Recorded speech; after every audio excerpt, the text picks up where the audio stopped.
Quand Emmanuel est entré, plus aucun souvenir. Tout de même une conscience du noir. Et cette voix, quelle était-elle? D'où viennent les voix? On n'en sait rien.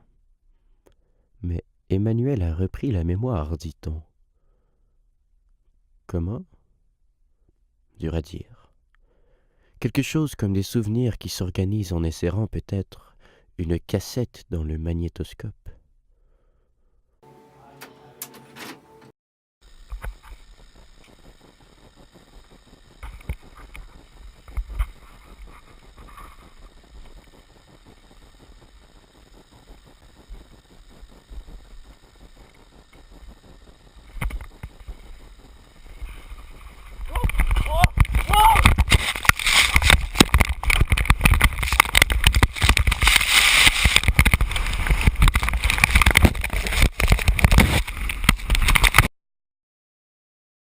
Emmanuel était mal à l'aise, très mal à l'aise, probablement à cause de cette voix qui lui attribuait des émotions sans le moindre consentement de sa part. Non, non, ce n'est pas tout à fait ça. Autre chose causait ce profond malaise chez Emmanuel. Quelque chose de beaucoup plus humain. Emmanuel s'attendait à quelque chose de plus dramatique. Nombre de fois ses pensées étaient allées vers ce moment. De tous les jours, c'était celui-ci.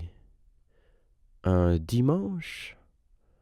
Emmanuel ne s'en souvenait même plus. Cela avait-il de l'importance? Et puis, y avait-il des gens qui s'en souciaient?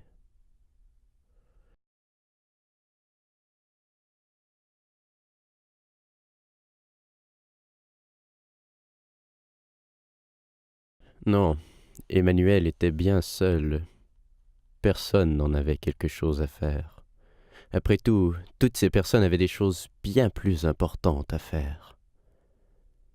Et Emmanuel? Est-ce que Manu avait des choses à faire? Non, non. Emmanuel avait toujours imaginé cela comme une expérience bien passive. Ah, il y avait peut-être cela. Emmanuel y avait pensé quelquefois. Cette faible lumière au bout du tunnel.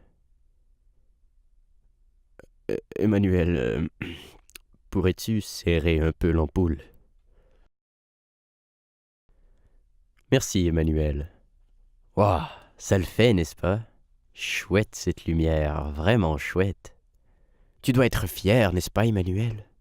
Est-ce que c'est comme tu t'y attendais? Bien sûr que c'est comme tu t'y attendais.